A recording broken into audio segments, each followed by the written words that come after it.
आप सभी का स्वागत है आपके अपने YouTube चैनल सत्यार्थ ICS पर। जैसा कि आप सभी को पता होगा, हम बायोलॉजी पढ़ रहे हैं और बायोलॉजी के अंतर्गत हम जो है जीवों का वर्गीकरण पढ़ रहे हैं। और जीवों के वर्गीकरण के अंतर्गत हमारा एक भाग आ चुका है, पहले से ही एक क्लास इससे पहले आ चुकी है। तो हमने पहली क्लास में जाना था कि जीवों का वर्गीकरण क्यों किया जाता है, जीवों के वर्गीकरण की शुरुआत कैसे हुई, क्या कारण थे, और उसके इतिहास के बारे में जाना कि अरस्तु आए, अरस्तु ने कैसे उनका वर्गीकरण किया। फिर उसके बाद वर्गीकरण के पिता, फादर ऑफ टैक्सोनॉमी जिसे हम कहते हैं, वो हैं कैरोलस लिनियस। उन्होंने वर्गीकरण को किस प्रकार से किया, इस सब के बारे में जान लिया था। फिर इसके बाद हमने जाना था एक वर्गीकरण जो बहुत ज़्यादा प्रचलित है, वो है R.H. विटेकर या रॉबर्ट विटेकर का 5 जगत सिद्धांत।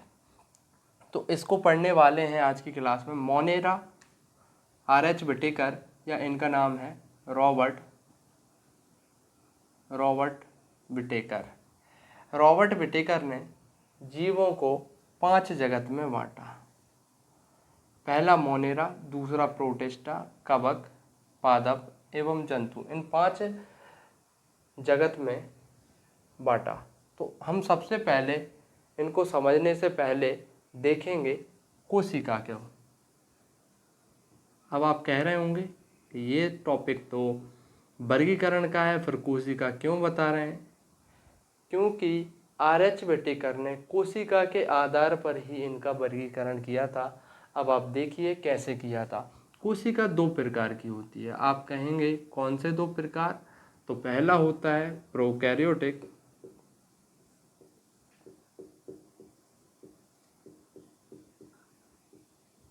दूसरा होता है आपका यूकैरियोटिक। ओके, प्रोकैरियोटिक प्राचीन आदिम कोशिका है, यानी जो कोशिका जीवन के उत्पत्ति के समय बनी थी। सबसे पहले जीवन की उत्पत्ति इन्हीं कोशिकाओं के द्वारा हुई। उन्हें हम कौन सी कोशिकाएं कहते हैं? प्रोकैरियोटिक कोशिकाएं। ये कैसी हैं? अविकसित, इन्हें अविकसित कोशिका माना जाता है। ठीक है, अब हम बात करते हैं यूकैरियोटिक की। यूकैरियोटिक कोशिकाएं विकसित, या आप कह सकते हैं सुविकसित कोशिकाएं हैं। अगर मैं आप लोगों से पूछूं आपके अंदर कौन सी कोशिकाएं हैं, आप कमेंट में आंसर करें आपके अंदर कौन सी कोशिकाएं हैं। ठीक है, आप लोगों को समझ में आ गया होगा। इनको विस्तार पूर्वक हम आगे की क्लास में पढ़ने वाले हैं। अगला जो हमारा टॉपिक रहेगा कोशिका ही रहने वाला है, तो वहाँ पर हम इनको विस्तार से पढ़ेंगे। और प्रोकैरियोटिक, यूकैरियोटिक, अभी समझ के लिए इतना काफ़ी है। ठीक, तो इन्होंने कहा कि ऐसे जीव जो यूकैरियोटिक हैं और एक कोशिकीय हैं, यूकैरियोटिक हैं और एक कोशिकीय। एक कोशिकीय का अर्थ होता है एक कोशिका से मिलकर बना हो, एक कोशिका में ही पूरा जीवन हो, उसे हम एक कोशिकीय जीव कहते हैं। तो उन्हें आप क्या कहेंगे? उन्हें आप मोनेरा कहेंगे। मोनेरा, देखो मोनेरा में एक शब्द है मोनो, और मोनो का अर्थ होता है एक, यानी एक सेल से बना हुआ जीव, एक कोशिका से बना हुआ जीव होता है मोनेरा। अब हम बात करते हैं यूकैरियोटिक। यूकैरियोटिक को यहाँ पर 2 भागों में बांटा। अगर हम पहला भाग देखें, यूकैरियोटिक कोशिका हो यानी सुविकसित कोशिका हो, लेकिन एक ही कोशिका हो, ऐसा जीव जो एक कोशिका से मिलकर बना हो। सुविकसित एक कोशिकीय जीव, उन्हें आप क्या कहेंगे? उन्हें आप प्रोटिस्टा कहेंगे। ठीक है, उन्हें आप प्रोटिस्टा कहेंगे। यहाँ तक आपको क्लियर होना चाहिए। फिर इसके बाद यूकैरियोटिक कोशिका होगी और वो बहुकोशिकीय हो।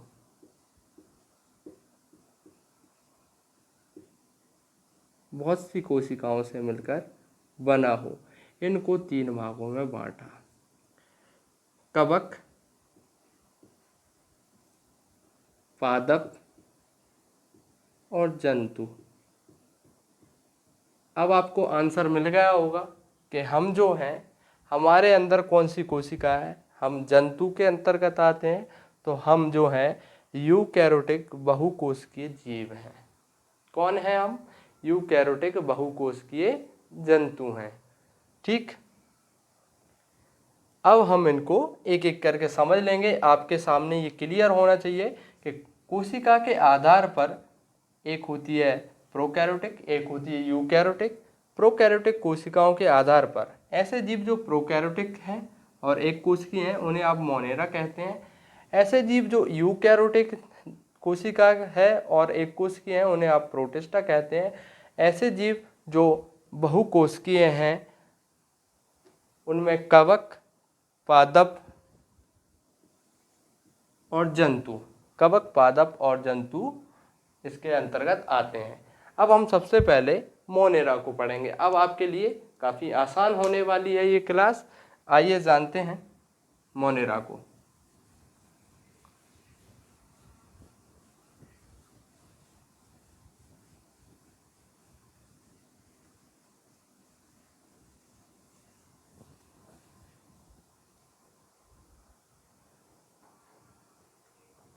किसी भी जीव जगत को पढ़ने से पहले हम देखेंगे, उसके अध्ययन को करने से पहले अध्ययन के आधार क्या है।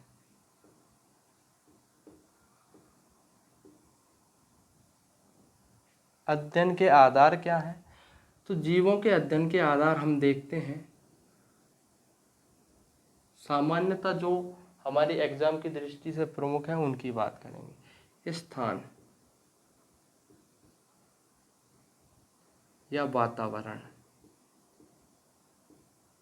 कोई जीव है, किस तरह के वातावरण में है, किस तरह के स्थान पर पाए जाते हैं, ये देखा जाता है।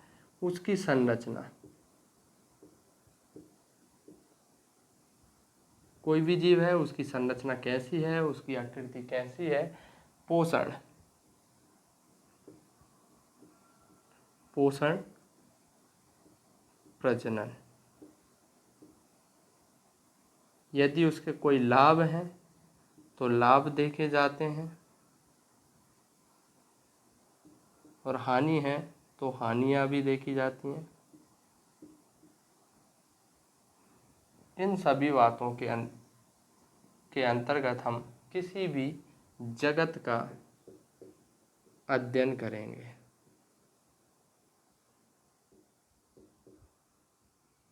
ठीक है, इन बिंदुओं के अंतर्गत हम किसी भी जगत का, यानी कि मोनेरा, प्रोटिस्टा, कवक, पादप, जंतु, इनका अध्ययन करने वाले हैं। तो आइए अब हम जानते हैं मोनेरा जगत को। करते हैं हम मोनेरा जगत की। तो मोनेरा जगत की सबसे पहले हम संरचना की बात करेंगे। तो मोनेरा जगत के जो जीव हैं वो एक कोशिकीय हैं। हमने सबसे पहले जान लिया है, एक कोशिकीय हैं, प्रोकैरियोटिक हैं, इनके कोशिका भित्ति पाई जाती है। लेकिन यहाँ पर एक बात है जो आपको याद रखनी है, कोशिका भित्ति तो पाई जाती है, कैसी पाई जाती है? बहुशर्करा युक्त कोशिका भित्ति पाई जाती है और अमीनो अम्लों से युक्त कोशिका भित्ति पाई जाती है। जो पेड़ पौधों में कोशिका भित्ति पाई जाती है, सेलुलोज की पाई जाती है, उसे याद नहीं रखना है, यहाँ पर याद रखना है। और इसका एक अपवाद भी है, अपवाद है एक जीव जिसमें कोशिका भित्ति नहीं पाई जाती, वो है माइक्रोप्लाज्मा। Mycoplasma plasma. ओके, आप याद रखना, माइक्रोप्लाज्मा एक ऐसा मोनेरा जगत का जीव है जिसके अंतर्गत कोशिका भित्ति नहीं पाई जाती। यदि आपके एग्जाम में पूछ लिया है तो याद रखना। कोशिकांग झिल्ली, यहाँ पर एक शब्द है कोशिकांग झिल्ली। कोशिकांग झिल्ली का अर्थ है कोशिका के अंतर्गत जो अंग आते हैं, जैसे कोशिका में केंद्रक होता है, माइक्रोप्लाज्मा होता है, हरित लवक होता है, गोल्जी बॉडी होती है, जबकि यहाँ पर आपको देखने को नहीं मिलेंगे। लेकिन जो केंद्रक होता है, जो भी कोशिकांग हैं, उनके चारों ओर एक कोशिका झिल्ली नहीं होती। आइए हम समझते हैं कोशिकांग या कोशिका झिल्ली, कोशिका भित्ति क्या है। तो आप देखिए, एक कोशिका है ये, इसमें बहुत सारे कोशिकांग हैं और इसके ऊपर एक और लेयर होती है, इसे हम बोलते हैं भित्ति। ये तो पाई जाती है, लेकिन इनके ऊपर जो पाई जानी चाहिए थी हर एक अंग के ऊपर, कोशिका झिल्ली, कोशिकांग झिल्ली, कोशिकांग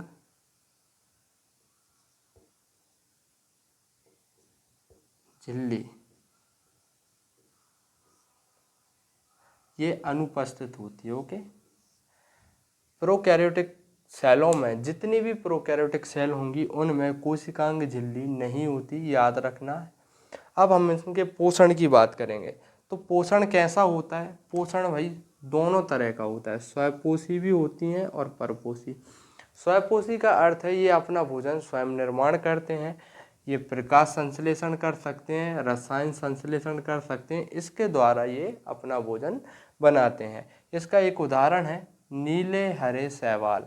नील हरित शैवाल जो आपने सामान्यतः देखे होंगे किसी भी तालाब, झरने, यहाँ पर आपको देखने को मिल जाएंगे। परपोषी का अर्थ है ऐसे जीव जो दूसरों पर पोषण के लिए निर्भर रहे हैं, उन्हें हम परपोषी कहते हैं।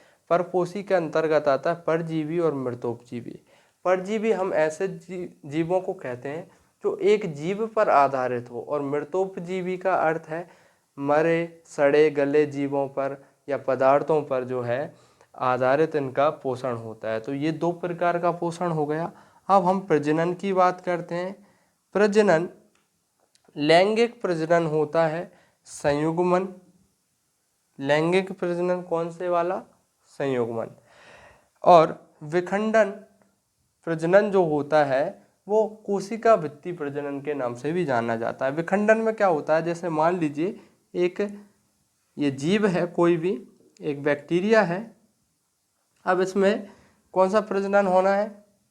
अगर हम कोशिका विखंडन या भित्ति विखंडन की बात करें तो इसमें क्या होगा, आगे चलकर ये कोशिका कुछ इस तरह से मुड़ जाएगी, फिर आगे वाली शेप में ये इस तरह की हो जाएगी, ठीक है। फिर आगे बिल्कुल अलग अलग दो पार्ट बन जाएंगे। तो ये क्या हो गई? कोशिका भित्ति के विखंडन के कारण या विखंडन प्रजनन है।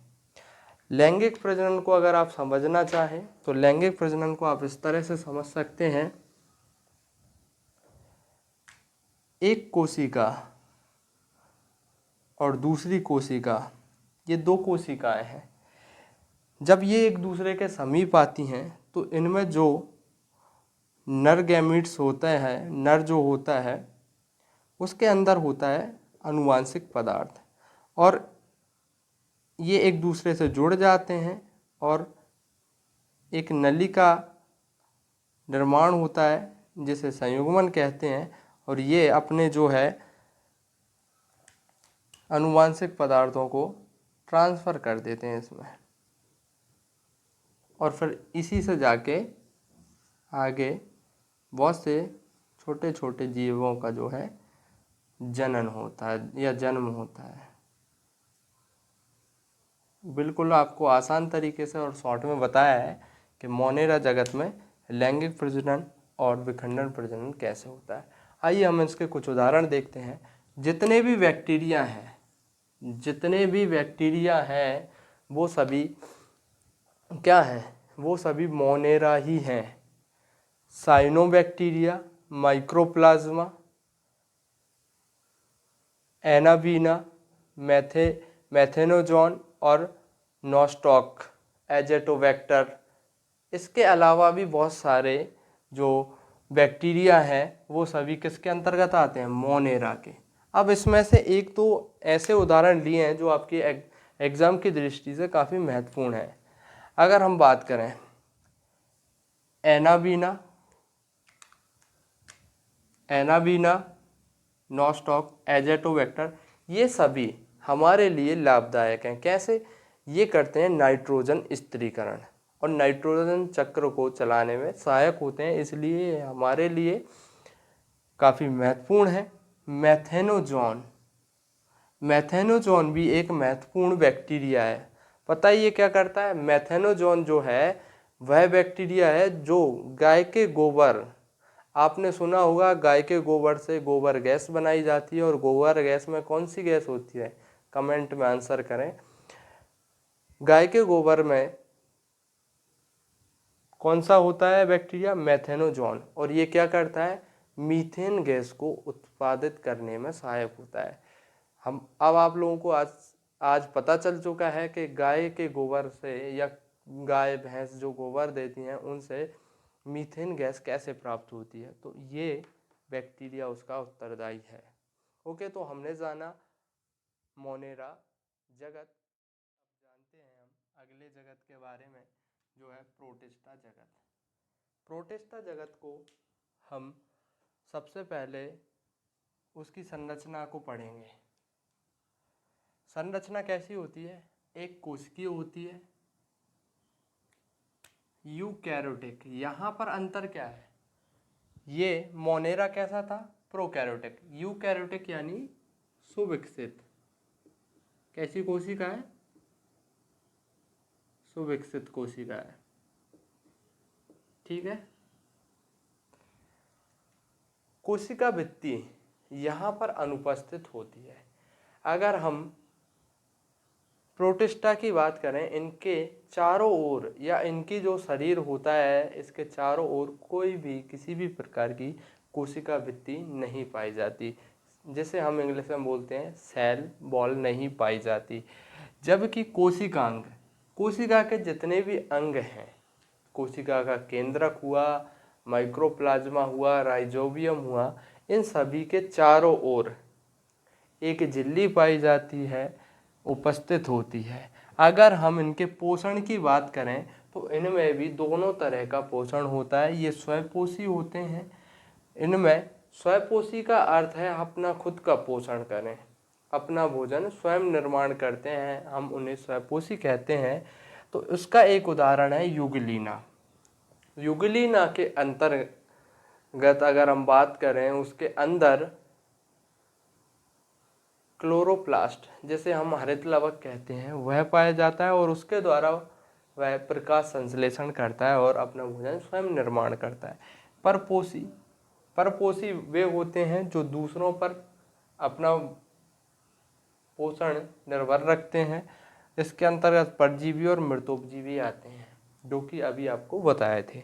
प्रजनन की बात करें तो प्रजनन लैंगिक जनन होता है इसमें संयुग्मन और जाइगोट के द्वारा। ठीक है। अगर हम इसके एग्जाम्पल की बात करें तो इसके एग्जाम्पल हैं, उदाहरण के तौर पर अमीबा, युगलीना। युगलीना को आप लोगों को याद रखना है। युगलीना एक ऐसा प्रोटोजोआ है जो पादप और जंतु दोनों के गुण रखता है। युगलीना में अपना भोजन बनाने की क्षमता है, अगर वह प्रकाश की उपस्थिति में है तो। अगर वह अंधकार में है तो दूसरे जीवों को खाकर अपना पोषण करता है। यानी ये इसमें जंतु के भी गुण हैं और पादपों के भी गुण हैं, इसलिए इसे जंतु और पादप दोनों के बीच की कड़ी कहा जाता है। याद रखेंगे अच्छे से। पैरामीशियम चप्पल के आकार का होता है। प्रोटोजोआ, जितने भी प्रोटोजोआ होते हैं वो सभी क्या है? वो सभी प्रोटिस्टा के अंतर्गत आते हैं। ठीक है। प्रोटोजोआ, अगर हम एक प्रोटोजोआ की बात करें, प्रोटोजोआ से कई तरह की जो है बीमारियां हो जाती हैं। जैसे आपने ट्रिप्नोसोमास सुना होगा, सोने की बीमारी, तो वो प्रोटोजोआ से होती है। हमें मलेरिया हो जाता है, माइक्रोप्लाज्मा जो होता है उसके द्वारा हमें मलेरिया होता है, वो भी क्या है, एक प्रोटोजोआ है। स्पाइरोजाइरा भी एक प्रकार का प्रोटिस्टा है। प्रोटिस्टा जगत पढ़ने के बाद अब हम कवक जगत की बात करते हैं। कवक जगत को हम, या कवक को हम फंजाई बोलते हैं और इसके अध्ययन को माइकोलॉजी कहा जाता है। कवक संरचना की दृष्टि से अगर हम देखेंगे तो कैसे होते हैं, बहुकोशिकीय, बहुत सी कोशिकाओं से मिलकर बने होते हैं। लेकिन एक इसका अपवाद है, जो एक कोशिकीय कवक होता है वो होता है आपका ईस्ट एक कोशिकीय कवक है। और ये किस प्रकार की कोशिकाओं से मिलकर बना होता है, तो यूकैरियोटिक कोशिकाओं से, यानी सुविकसित कोशिकाओं से मिलकर बना होता है। क्या इसके अंदर कोशिका भित्ति पाई जाती है, तो जी हाँ, इसके अंदर कोशिका भित्ति पाई जाती है। काइटिन या पॉलीसैकेराइड युक्त भित्ति होती है। कोशिकांग झिल्ली की अगर हम बात करें, क्या कोशिकांग झिल्ली होती है इनमें, जी हाँ, इनके अंदर कोशिकांग झिल्ली होती है। ठीक। और एक शब्द है माइजीलियम शब्द कवक जाल। जब बहुत सारे कवक एक तंतु के रूप में होता है, एक रेशे नुमा होता है, जब बहुत सारे कवक एक साथ मिल जाते हैं तो उसे हम कवक जाल ये गलत लिखा हो गया, कवक जाल कहते हैं। और कवक जाल को हम क्या बोलते हैं, उसके लिए एक शब्दावली दी है, माइजीलियम। यदि एग्जाम में आ जाए माइजीलियम का संबंध किससे है, तो कवक जाल से। पोषण किस प्रकार का होता है, इनमें पोषण एक ही प्रकार का होता है, परपोषी। ये दूसरों पर ही आधारित पोषण करते हैं। सबसे ज़्यादा ये कौन सा पोषण करते हैं, मृतोपजीवी। ये सड़े गले खराब वस्तुओं पर जो है अपना पोषण निर्भर रखते हैं, और ये परजीवी भी होते हैं। और इनमें प्रजनन की अगर हम बात करें, प्रजनन इनमें निषेचन और विखंडन और मुकुलन। अगर हम इनकी बात करें तो ये दोनों अलैंगिक हैं। कैसे हैं, अलैंगिक, मुकुलन और विखंडन दोनों ही अलैंगिक प्रकार के हैं, जबकि निषेचन एक लैंगिक प्रजनन है। इन्हें आने वाली क्लासेस में आपको बहुत अच्छे से समझाया जाएगा, निश्चिंत रहिए। अगर इसके कुछ उदाहरणों की बात करें तो ईस्ट, म्यूकर, मशरूम। जो हमारी रोटी, ब्रेड पर जो आपने देखा होगा, सामान्यतः रोटी पर जो फफूंद लग जाती है वो म्यूकर होता है। और ब्रेड, शराब जो किण्वन क्रिया के द्वारा बनाए जाते हैं, ईस्ट का उपयोग किस में किया जाता है, किण्वन में।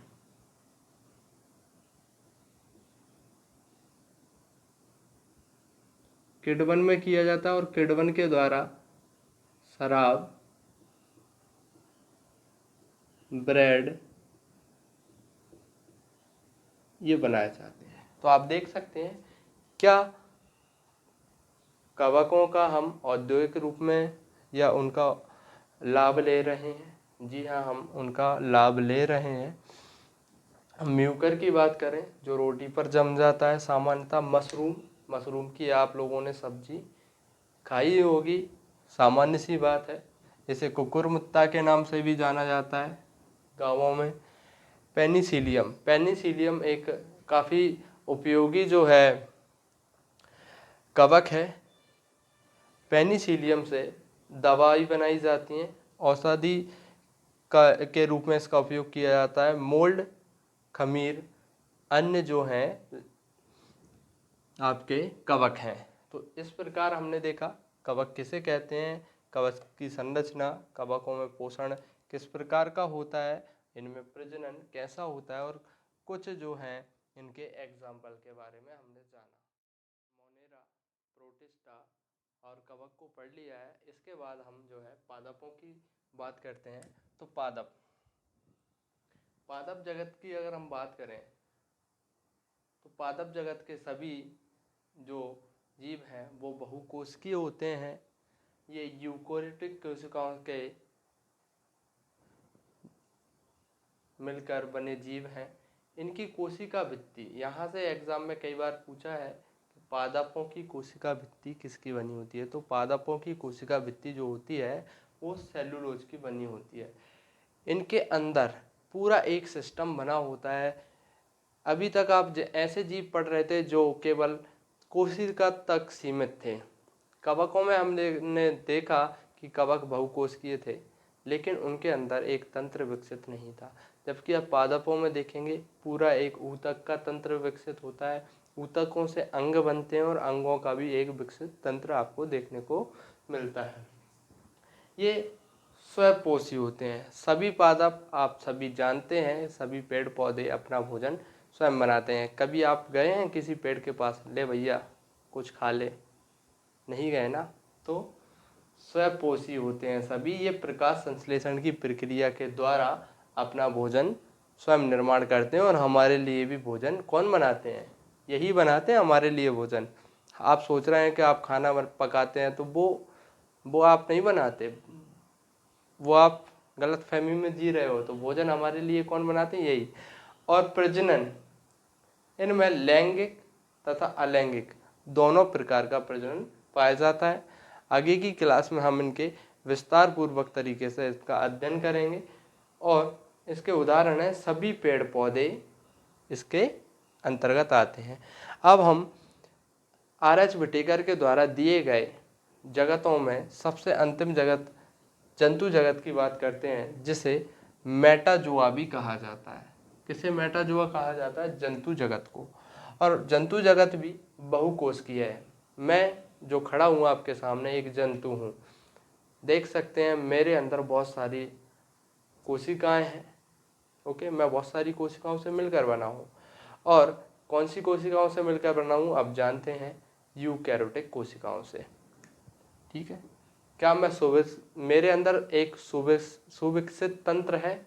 आप कहेंगे बिल्कुल, आप बहुत अच्छे दिख रहे हैं। ठीक है, पूरा तंत्र बढ़िया है, यानी मेरे अंदर ऊतक बढ़िया से काम कर रहे हैं, सारी कोशिकाएं जो हैं वो भी बढ़िया काम कर रही हैं। अलग अलग तंत्र है, वो भी सभी तंत्र अलग अलग रूप से अपना अपना काम कर रहे हैं।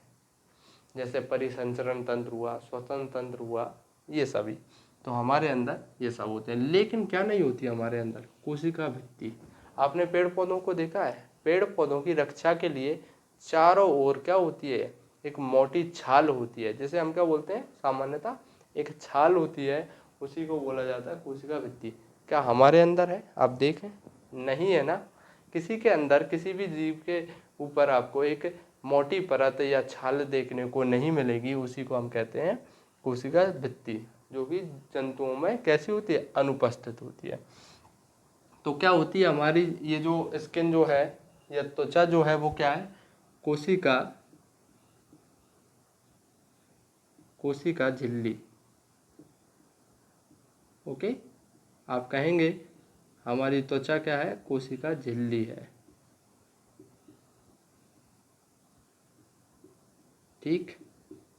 और पोषण, आप जानते ही हैं, हम अपना खाना खुद बनाते हैं? नहीं, हम कहीं ना कहीं से प्राप्त करते हैं। तो परपोषी जीव हैं हम। और हम में प्रजनन कैसा होता है? लैंगिक प्रजनन होता है। निषेचन के द्वारा ही हमें प्रजनन संभव है। और उदाहरण है इसके सभी सरीसृप। सरीसृप यानी जो रेंग कर चलते हैं, जो घिसट कर चलते हैं, जैसे छिपकली, सांप, ये सभी सरीसृप के अंतर्गत आ जाते हैं। पक्षी जो हवा में उड़ते हैं, वो सभी पक्षी हैं। उभयचर, उभयचर जैसे कि जो पानी में भी रहता है और जमीन पर भी। इसका उदाहरण है मेढक। मेढक पानी में भी रह लेता है और जमीन में भी रह लेता है। घड़ियाल हुआ, मगरमच्छ हुए, ये सभी उभयचर हैं। ठीक है। अगर हम बात करें हम किसके अंतर्गत आते हैं, तो हम स्तनधारी के अंतर्गत आते हैं। स्तनधारी जीव वे होते हैं जो अपने बच्चों को जो है दूध पिलाते हैं। ठीक है, तो हम सभी स्तनधारी के अंतर्गत आते हैं। तो आप सभी ने देखा, हमने रॉबर्ट विटेकर के 5 जगह सिद्धांत, मोनेरा,